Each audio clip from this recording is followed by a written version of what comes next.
This is our case study presentation about the challenges Dr. Shaw faced as the new chair of the Department of Ophthalmology, presented by Lana Wilson, Luber Diaz, Kevin Parra, and Maddox Campbell. Dr. Shaw's move into the role of department chair came with a tough environment of personal scrutiny and pressure often faced by women in leadership.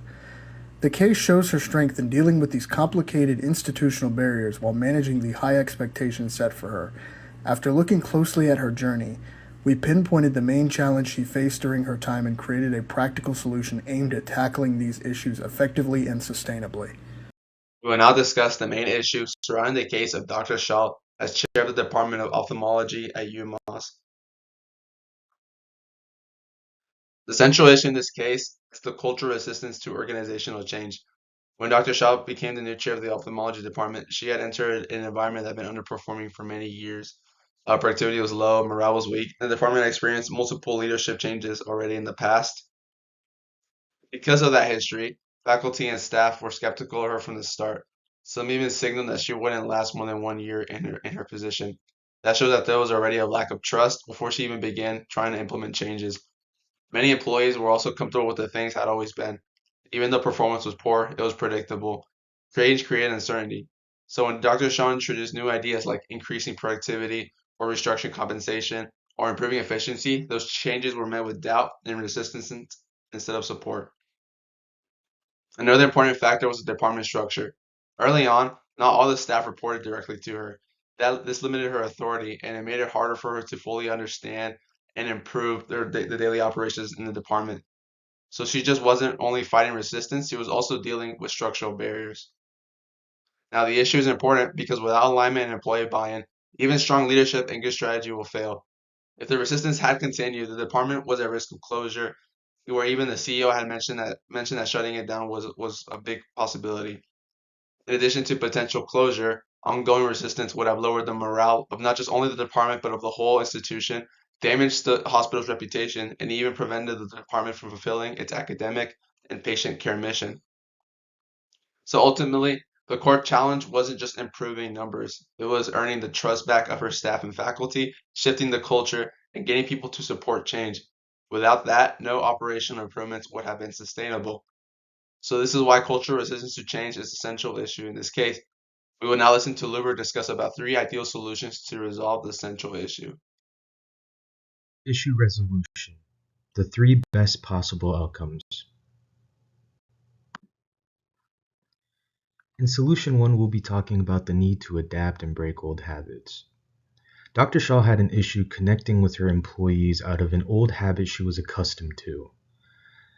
She mentions, "I came from a place where I managed myself and a small group with a to-do list." She was most comfortable in giving just a to-do list and expecting the work to be done. Although maybe in her past job that was the case. In this job, it wouldn't be the case. This mentality is why it is necessary to adapt and break old habits.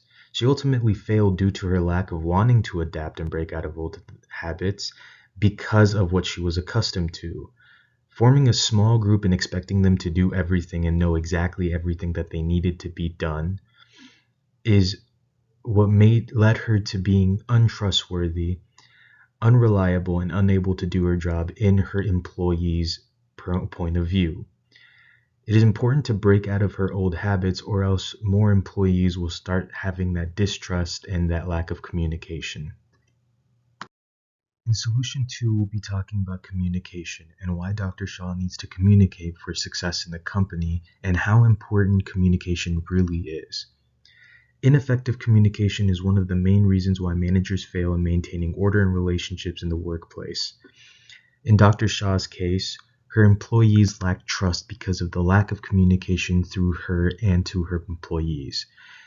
Her employees have claimed not knowing any information about her that build the distrust even more.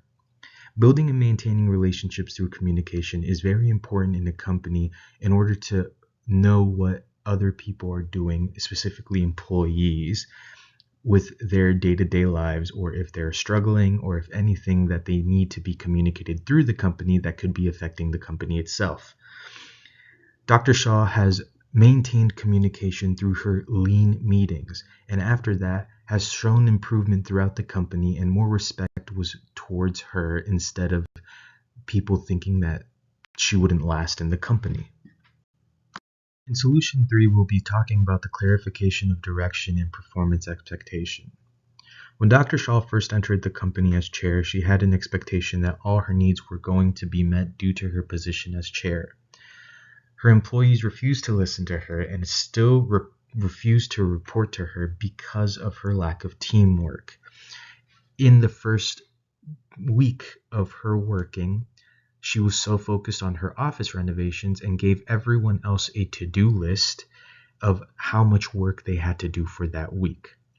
With that, lack of expectation and lack of knowing what her workers do or the workload that they're used to doing, they all started to resent her. Not only did they start to resent her, they started to fear her. They did not want the workload, and they thought that she was self-centered because of her only focusing on her office. Not only that, in the interview, she had plans for the company's future. While this is a positive note for most interviewers, due to her position as chair, she has the power to have those expectations a reality, although she forgot about her coworkers.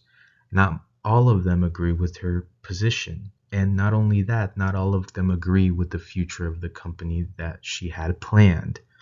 Instead, they started to not report to her and started to count the days that she would last in the company because of her lack of teamwork and her over expectation.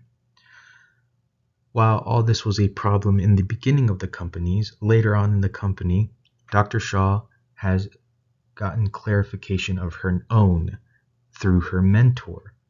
While her mentor helped her communicate, adapt, and get expectations that were realistic, the company's success grew.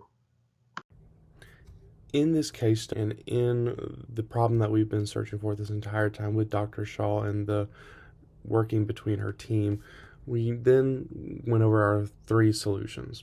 And we're going to specifically identify the best solution to go forward with and to increase productivity in the atmosphere of the workplace with Dr. Shaw's cooperation. Specifically being the art of adapting. Adapting to your surroundings and incorporating this into your leadership style is the most valuable aspect to being able to form proper team mentality as well as cooperation, such as Dr. Shaw had a background in military, and the way that she tried to bring stuff in to the office space really did not sit well with the people that had previously been there. So the leadership style and opportunity that she has to create a better work environment with her new coworkers and not allow the uncomfortability that we saw when she hired a certain employee or fired a certain employee is adapting to how these coworkers have operated in the past and adapting to new styles of leadership and new styles of how they can move forward. And the advantages of adapting, like I previously mentioned, increasing discussion between her and her new coworkers, the cultural shift and acceptance coming from a culture of military background to a more office-like space within her new position is also very important. Increased productivity, as well as shared respect between the coworkers, which has lacked leading up until this point where there could be a possible change in leadership style. As mentioned, the mentality and participation from Dr. Shaw will significantly enhance the workflow and atmosphere, and this is the best option as opposed to the other 2 that we previously mentioned. In today's demanding healthcare settings, relying only on technical skills is not enough to tackle a harmful workplace environment. Traditional top-down leadership might have been common in the past, but it often does not deal with the complexities of current medical institutions. When there are structural barriers and mixed reporting lines, they often hide deep internal conflicts that slow down progress and demoralize staff. To achieve real success, leaders need to move away from a command and control style and focus on active listening and genuine engagement. Real change in an organization does not come from the top down. Instead, it starts with leaders who are ready to demonstrate the behavioral changes they want to see. By valuing emotional intelligence over a strong presence, leaders can break down cultural barriers and create a more open, collaborative environment.